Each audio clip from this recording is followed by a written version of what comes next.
क्यों रह गई तीरथ सिंह रावत की तीर्थ यात्रा अधूरी? आपने कहा संवैधानिक संकट नहीं, राजनीतिक संकट है इस्तीफे का कारण। उत्तराखंड का मुख्यमंत्री बनते ही लगातार अपने विवादित बयानों से मीडिया में सुर्खियां बटोरने वाले तीरथ सिंह रावत ने शुक्रवार को महज अपने 115 दिनों के कार्यकाल के बाद पद से इस्तीफा दे दिया है। ऐसा कर उन्होंने उत्तराखंड बनने के तकरीबन 21 सालों में 11वां नया मुख्यमंत्री चुने जाने का रास्ता खोला है। पुष्कर सिंह धामी नए नेता चुने गए हैं। आखिर तीरथ सिंह रावत ने इस्तीफा क्यों दिया? तीरथ सिंह रावत के इस इस्तीफे का कारण जनप्रतिनिधि कानून 1951 की धारा 151A के तहत बन गई एक संवैधानिक संकट की स्थिति को बताया गया है। लेकिन राजनीतिक जानकारों की राय है कि असल में बीजेपी ने यह कदम संवैधानिक नहीं बल्कि एक राजनीतिक संकट के चलते उठाया है। महज 115 दिनों के बाद ही उत्तराखंड के मुख्यमंत्री तीरथ सिंह रावत को सीएम पद से इस्तीफा देना पड़ा। रावत पौड़ी गढ़वाल से सांसद हैं। 10 मार्च 2021 को उन्हें मुख्यमंत्री बनाया गया था। इससे पहले पूर्व सीएम त्रिवेंद्र सिंह रावत को पद से हटाया गया था। इस्तीफे को लेकर रावत ने कहा कि संवैधानिक संकट की वजह से उन्होंने कुर्सी छोड़ी है। वहीं उत्तराखंड के प्रदेश अध्यक्ष मदन कौशिक ने कहा कि आला कमान के आदेश पर रावत ने इस्तीफा दिया है। तीरथ विधायक नहीं थे, इसलिए नियम अनुसार पद पर बने रहने के लिए उन्हें 9 सितंबर से पहले विधायक बनना था। लेकिन प्रदेश में विधानसभा चुनाव 2022 में है। प्रदेश की गंगोत्री और हल्द्वानी सीटों पर उपचुनाव होने थे, लेकिन चुनाव आयोग ने इन सीटों पर उपचुनाव कराने से इनकार कर दिया। चुनाव आयोग ने कहा कि प्रदेश में विधानसभा चुनाव में 1 साल से भी कम का वक्त बचा है। वहीं अपनी प्रेस वार्ता में आप प्रदेश प्रभारी दिनेश मोहनिया ने कहा कि इस इस्तीफे को संवैधानिक संकट का नाम दिया जा रहा है। उनके अनुसार बीजेपी ने प्रदेश भर में एक सर्वे कराया जिसमें गंगोत्री सीट भी शामिल थी। उनके सर्वे के परिणाम के अनुसार केवल 15 सीटें ही प्रदेश भर में भाजपा को मिल सकती है और गंगोत्री उपचुनाव में वह पूरी तरह से हार रहे हैं।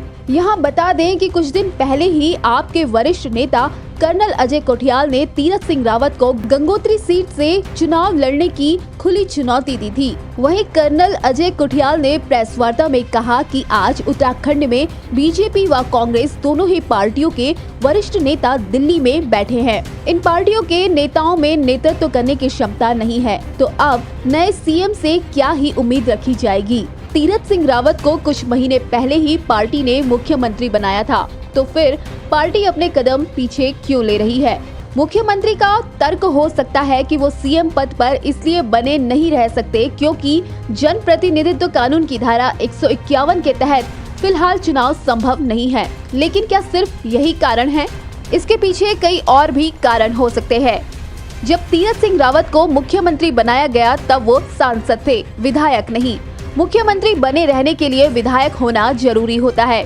चूँकि उत्तराखंड में विधान परिषद नहीं है, इसीलिए रावत को उपचुनाव लड़ना और जीतना जरूरी था। फिलहाल उत्तराखंड में गंगोत्री और हल्द्वानी 2 विधानसभा सीटें खाली हैं। दूसरा कारण उपचुनाव हारने का डर भी हो सकता है। अगर कोई संवैधानिक संकट आता है तो ऐसी परिस्थिति में उपचुनाव कराए जाने का भी प्रावधान है। अगर मुख्यमंत्री बिना विधायक रहते हुए सीएम पद पर बने रहना चाहते हैं तो विधानसभा चुनाव से पहले भी उपचुनाव कराए जा सकते हैं। इसके साथ ही तीरथ सिंह रावत का बतौर मुख्यमंत्री खराब प्रदर्शन और कोरोना को ठीक तरह से मैनेज न कर पाना भी उन्हें हटाए जाने का एक बड़ा कारण हो सकता है। इसके अलावा उपचुनाव वाली सीटें आसान नहीं। हल्द्वानी सीट कुमाऊं क्षेत्र में आती है, जबकि रावत गढ़वाल इलाके से आते हैं, इसलिए उनका इस सीट से चुनाव लड़ने का सवाल ही नहीं उठता था। इस सीट पर कांग्रेस के लिए बढ़त मानी जाती है। दूसरे विकल्प के तौर पर गंगोत्री था। अगर रावत को चुनाव जीतना था तो गंगोत्री उनके लिए एक संभावित सीट हो सकती थी, जहां से वो चुनाव लड़ना पसंद करते। इन सब के साथ ही उत्तराखंड में जो हो रहा है उसके लिए सिर्फ उत्तराखंड ही जिम्मेदार नहीं है, बल्कि बंगाल का भी असर है। अगर चुनाव आयोग और केंद्र सरकार उत्तराखंड में उपचुनाव कराती है तो उस पर बंगाल में भी उपचुनाव कराने का दबाव होगा और ऐसे में ममता बनर्जी के लिए मुख्यमंत्री बने रहना आसान हो जाएगा। इसलिए भी बीजेपी और केंद्र सरकार चाहेगी कि उत्तराखंड में उपचुनाव करवाकर वो ममता बनर्जी को मौका ना दे। यदि आपको हमारा यह वीडियो पसंद आया है तो इसे लाइक और शेयर जरूर करें। धन्यवाद।